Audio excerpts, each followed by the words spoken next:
नमस्कार बच्चों, हिंदी की इस कक्षा में आपका स्वागत है, अभिनंदन है। बच्चों, आज हम पाठ 3 हिमालय की बेटियां का अध्ययन करेंगे। बच्चों, यह एक निबंध है जिसके लेखक नागार्जुन जी हैं। लेखक के अनुसार इसमें नदियों का वर्णन किया गया है, अर्थात लेखक ने इसमें हिमालय से निकलने वाली अनेक नदियों का वर्णन किया है। लेखक ने इन नदियों को प्रेमिका के रूप में माना है, लेकिन काका कालेकर ने इन्हें लोक माता के रूप में माना है। तो आओ बच्चों, अब हम इस अध्याय का या इस पाठ का अध्ययन करते हैं। अभी तक मैंने उन्हें दूर से देखा था। लेखक बता रहे हैं कि अभी तक मैंने उन्हें दूर से देखा था। किन्हें देखा था? नदियों को। अब बता रहे हैं नदियों की विशेषता कि बड़ी गंभीर, शांत, अपने आप में खोई हुई लगती थी। संभ्रांत महिला की भांति वे प्रतीत होती थी। संभ्रांत का मतलब क्या है? सभ्य। महिला की भांति वे प्रतीत होती थी, अर्थात एक सभ्य महिला की भांति वे लगती थी। प्रतीत का मतलब लगती थी। उनके प्रति मेरे दिल में आदर और श्रद्धा के भाव थे। माँ और दादी, मौसी और मामी की गोद की तरह उनकी धारा में डुबकियाँ लगाया करता। परंतु इस बार जब मैं हिमालय के कंधे पर चढ़ा, अर्थात जब लेखक महोदय उस हिमालय के ऊपर जाकर के चढ़े, तो वे कुछ और रूप में सामने थी। कौन? नदियाँ। तो उन्होंने कहा कि मैंने वहाँ जब हिमालय पर्वत पर चढ़ा तो मैंने देखा उनका कुछ और ही रूप था। अब वो क्या रूप था उसका वो वर्णन कर रहे हैं कि मैं हैरान था कि यही दुबली पतली गंगा, यही यमुना, यही सतलज मैदानों में उतरकर बड़ी कैसे हो जाती हैं। अर्थात यहाँ तो ये बहुत ही पतली सी धारा निकल रही है पहाड़ों में से। तो गंगा नदी को देखे तो, यमुना को देखे तो, सतलज को देखे तो, लेकिन फिर बाद में जा कर के मैदानों में ये किस प्रकार से बड़ी हो जाती हैं। इनका उछलना और कूदना, खिलखिलाकर लगातार हंसते जाना, इनकी यह भाव भंगी मतलब स्थिति, अर्थात इस तरीके की स्थिति, इनका यह उल्लास का मतलब जोश कहाँ गायब हो जाता है। ये जोश कहाँ गायब हो जाता है? मैदान में जाकर किसी लड़की को जब मैं देखता हूँ, अर्थात इन्होंने नदियों के बारे में कहा है कि मैदान में जाकर किसी लड़की को जब मैं देखता हूँ, किसी कली पर जब मेरा ध्यान अटक जाता है, तभी तो इतना कौतूहल का मतलब जिज्ञासा, और विस्मय का मतलब हैरानी, अर्थात जिज्ञासा और हैरानी नहीं होता जितना कि इन बेटियों की बाल लीला देखकर, कि भाई इतनी जिज्ञासा, इतना कौतूहल नहीं होता है जितना कि इन नदियों की बाल लीला को देख कर के मुझे होता है। बाल लीला यानी कि बचपन की लीला। जैसे बच्चे छोटे होते हैं, बचपन में अलग अलग तरीके की लीलाएं करते हैं, अपने आप को प्रदर्शित करते हैं कि किस तरीके से। आपने सुना होगा कि कृष्ण भगवान की बाल लीलाएं किस तरीके की थी, कि वो किस तरीके से माखन चुराते थे और दही मुँह पर लगा लेते थे। ये बाल लीलाएं कहलाती हैं। ऐसे ही हर बच्चा अपने बचपन में करता है। कहाँ ये दौड़ी जा रही हैं? वह कौन उद्देश्य है जिसने इन्हें बेचैन कर रखा है? अपने महान पिता का विराट यानी कि विशाल प्रेम पाकर भी इनका हृदय अतृप्त का मतलब प्यासा। अतृप्त का मतलब क्या होता है बच्चा? प्यासा। कि इनका अपने महान पिता का विराट प्रेम पाकर भी अगर इनका हृदय अतृप्ति ही है तो वह कौन होगा जो इनकी प्यास मिटा सकेगा। बर्फ, जली नंगी पहाड़ियाँ, छोटे छोटे पौधों से भरी घाटियाँ, बंधुर अदितिकाएँ, सरसब्ज, सरसब्ज का मतलब हरी भरी, सरसब्ज का मतलब बच्चों क्या होता है, हरी भरी, और उपत्यकाएँ यानी कि चोटियाँ, अर्थात हिमालय की जो चोटियाँ हैं वो हरी भरी चोटियाँ हैं। ऐसा है इनका लीला निकेतन, अर्थात इनका जो लीला जो जहाँ कर रही हैं उनका ये घर है हिमालय पर्वत। निकेतन का मतलब क्या होता है बच्चों, घर, कि जहाँ से ये निकल रही हैं, अर्थात जिन घरों से निकल रही हैं वो हिमालय पर्वत है, और जहाँ पर हरी भरी चोटियाँ हैं, हरियाली हैं, तो उनसे निकलती हैं।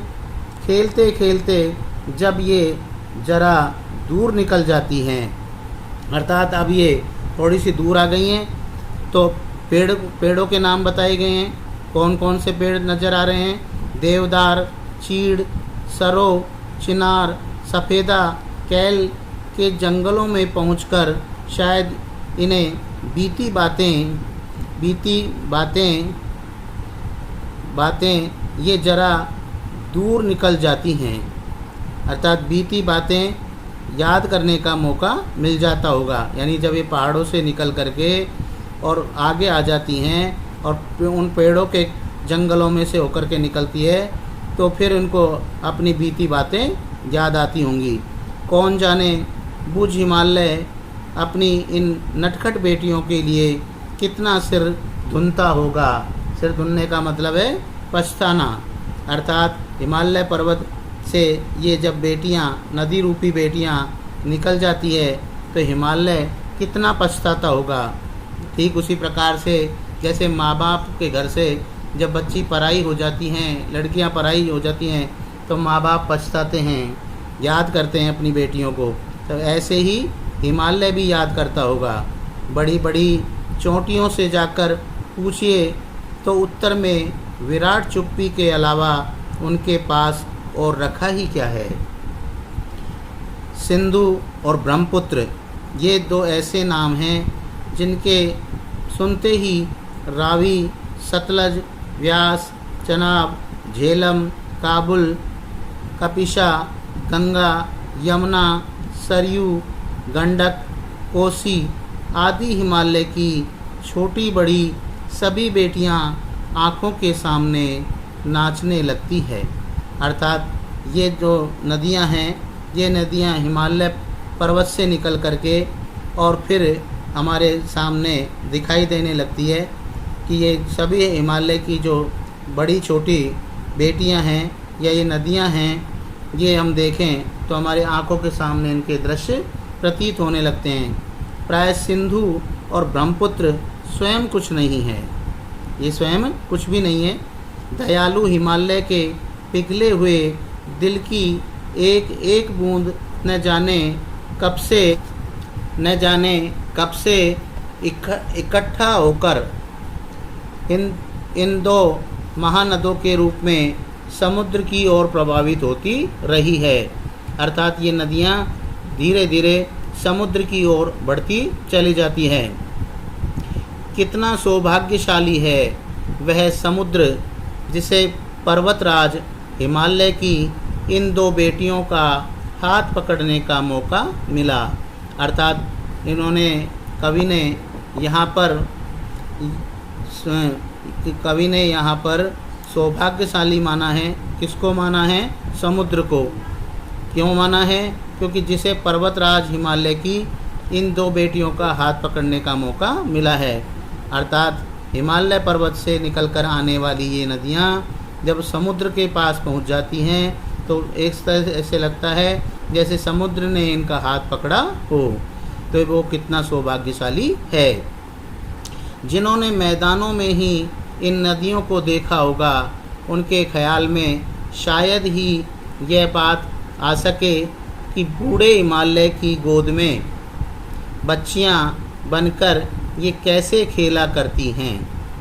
माँ बाप की गोद में नंग धड़ंग होकर खेलने वाली, जैसे छोटे बच्चे होते हैं वो माँ बाप के पास जब रहते हैं तो वो अपने खेलते हैं खुल कर के, किसी प्रकार की चिंता नहीं करते हैं, बहुत ज़्यादा कपड़े भी नहीं पहनते हैं। प्राचीन समय में तो बच्चे ऐसे ही नंग धड़ंगे खेला करते थे, तो उन्हीं की तरह इन्होंने यहाँ उसको बताया है कि बूढ़ा जो हिमालय है उसकी गोद में बच्चियाँ बनकर ये कैसे खेला करती हैं।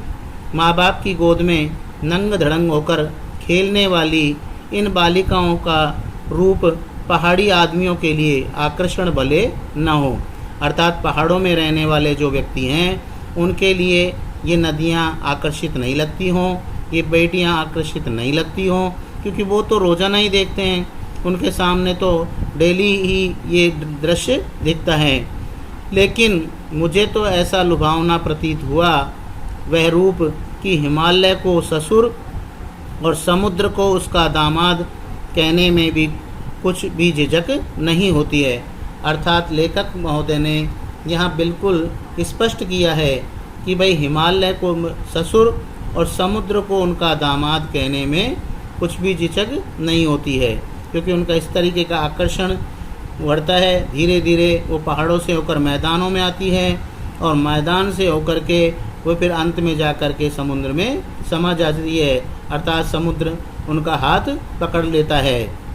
तो यहाँ लेखक ने नदियों की तुलना महिलाओं से की है, अर्थात उन्होंने बताया है कि जो नदियाँ हैं वो महिलाएं हैं।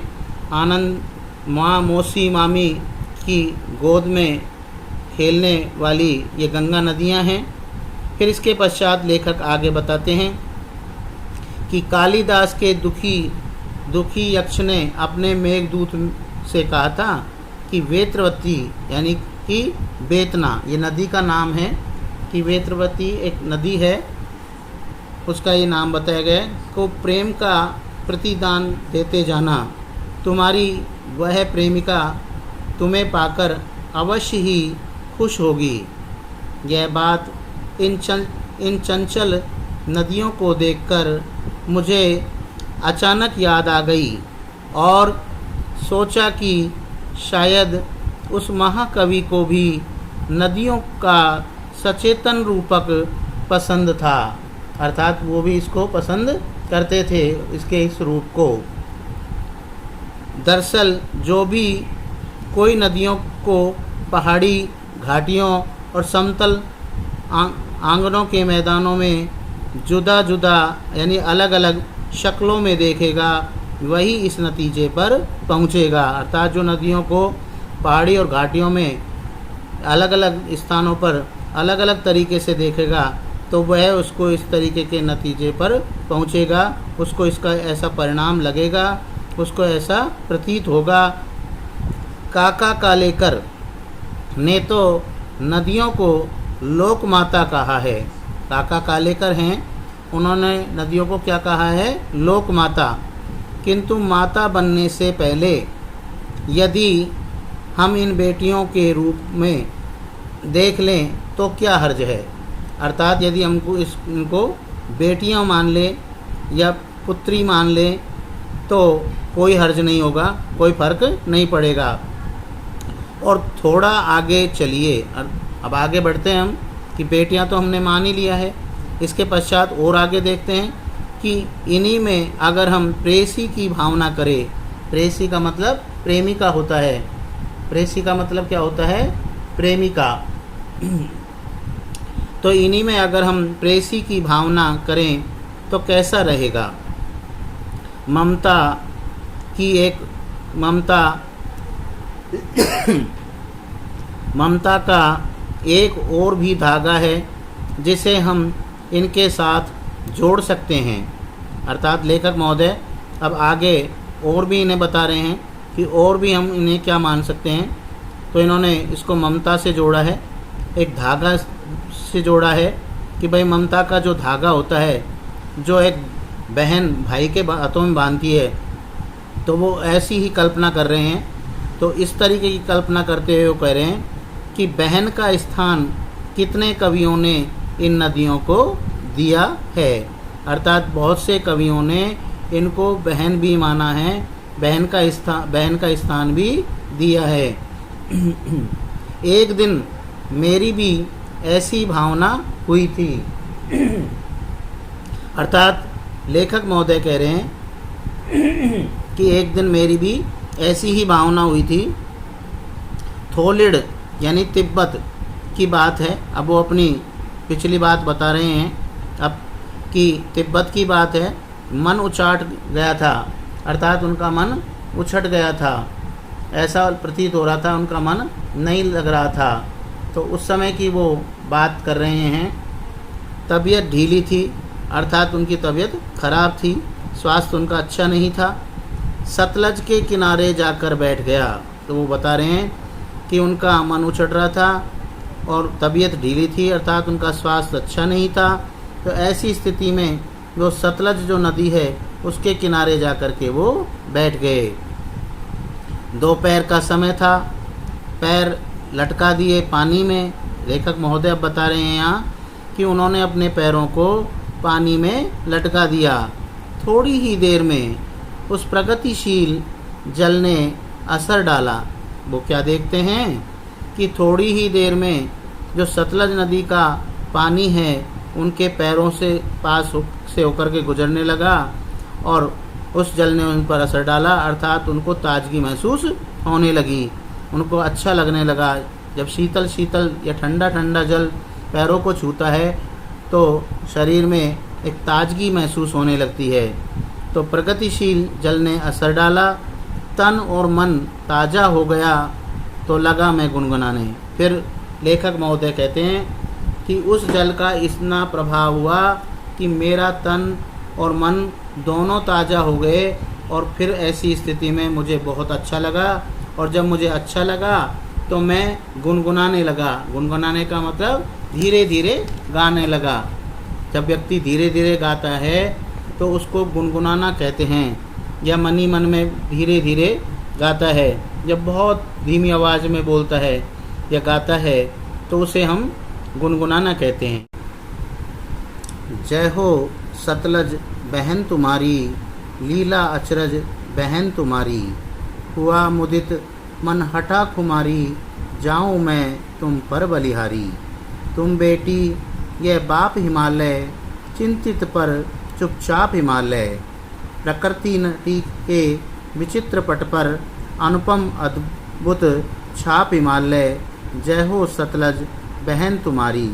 अर्थात यहाँ लेखक महोदय ने सतलज की एक तरीके से स्तुति की है, वंदना की है। बच्चों, इस प्रकार से नागार्जुन के द्वारा यह निबंध लिखा गया है। इस निबंध का आप अध्ययन करें। अगली कक्षा में मैं आपको इसके प्रश्नोत्तर भेजूंगा, जिन्हें आप अपनी उत्तर पुस्तिकाओं में करें। तब तक घर पर रहें, स्वस्थ रहें और अपना कार्य समय समय पर पूरा करते रहें।